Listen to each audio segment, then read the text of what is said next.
रावण को देखते ही सीता माता क्यों उठा लेती थी घास का तिनका।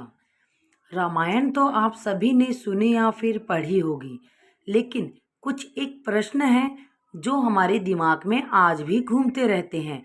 तो चलिए उन प्रश्न में से एक प्रश्न मैं भी यहाँ पर लेकर आई हूँ कि सीता जी हमेशा जब भी रावण को देखती थी अपने हाथ में घास का तिनका क्यों उठा लेती थी। तो चलिए आज इस प्रश्न का भी उत्तर हम लेकर आए हैं। रामायण के अनुसार भगवान राम ने सीता माँ का हरण करने वाले रावण को उसके पापों की सजा देते हुए उसका वध किया था। रामायण में ऐसे ही कई रोचक प्रसंग सुनाए गए हैं।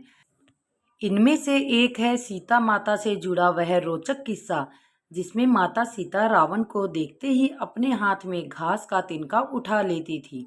और 14 वर्ष के वनवास के दौरान रावण जब सीता के हरण करके लंका ले गया, तब सीता माता अशोक वाटिका में वट वृक्ष के नीचे बैठकर केवल प्रभु श्री राम का स्मरण और चिंतन करती रहती थी। रावण बार बार आकर सीता जी को धमकाता था, लेकिन वह कुछ नहीं बोलती थी। यहाँ तक कि रावण ने श्री राम के वेश में आकर सीता माता को भ्रमित करने की कोशिश की, लेकिन फिर भी सफल नहीं हुआ। रावण थक हार कर जब अपने शयन कक्ष में पहुंचा तो मंदोदरी को यह सब पहले से जानती थी। बोली, आपने तो राम का भेष भी धरा था, फिर क्या हुआ? रावण बोला, जब मैं राम का रूप लेकर सीता के समक्ष गया तो सीता मुझे नजर ही नहीं आ रही थी। रावण अपनी समस्त ताकत लगाकर देख चुका था, लेकिन जगत जननी माँ को आज तक कोई नहीं समझ सका। फिर रावण भी कैसे समझ पाता? लेकिन लंकापति रावण भी वहाँ हार मानने वाला था। उसने फिर से सीता माता के करीब आने का प्रयास किया, क्योंकि अब वह सीता माँ से बात करने की कोशिश कर रहा था, क्योंकि उसे कुछ दिनों से कुछ अलग देखने को मिल रहा था। वह सीता माँ को आकर बोला कि मैं तुमसे सीधे सीधे बात करता हूँ, लेकिन तुम कैसी नारी हो कि मेरे आते ही घास का तिनका उठाकर उसे ही घूर घूर कर देखने लगती हो? या घास का तिनका तुम्हें राम से भी अधिक प्यारा है? रावण के इस प्रश्न को सुनकर माता सीता बिल्कुल चुप हो गई और उनकी आंखों से आंसू की धार बह पड़ी। शायद वह मन ही मन उन खूबसूरत पलों के बारे में सोच रही होगी जब श्री राम से विवाह करके अयोध्या आई थी और नई नवेली दुल्हन के रूप में आदर सत्कार हुआ था। सीता माता का बड़े आदर के साथ गृह प्रवेश हुआ और उत्सव मनाया गया। उस वक्त एक परंपरा निभाई गई और उस परंपरा में उस घास का तिनके का रहस्य छिपा हुआ है।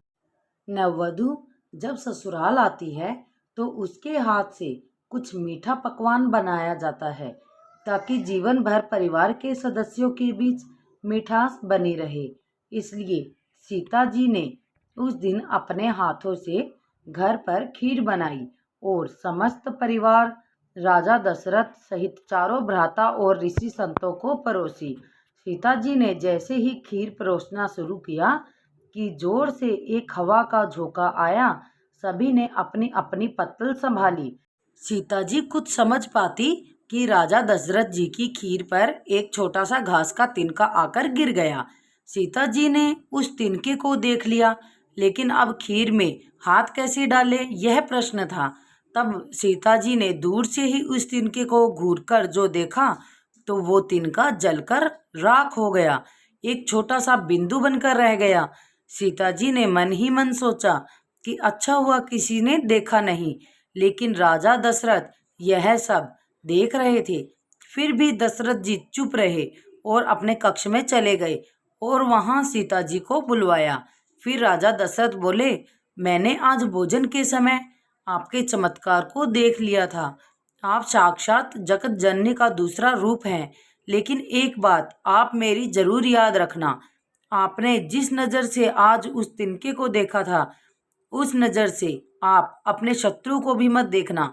इसलिए सीता जी के सामने जब भी रावण आता था तो उन्हें बहुत गुस्सा आता, कहीं रावण जलकर भस्म ना हो जाए। इसलिए वो उस घास के तिनके को उठाकर राजा दशरथ जी की बात याद कर लेती थी। सीता जी चाहती तो रावण को अपनी एक नजर से भस्म कर सकती थी, लेकिन राजा दशरथ जी को दिए वचन की वजह से वह शांत रही। तो दोस्तों, कैसी लगी मेरी ये छोटी सी वीडियो? अगर ये वीडियो अच्छी लगी हो तो लाइक शेयर एंड कमेंट जरूर करें, और सब्सक्राइब जिन्होंने नहीं किया हो वो सब्सक्राइब करके जाएं। Thank you.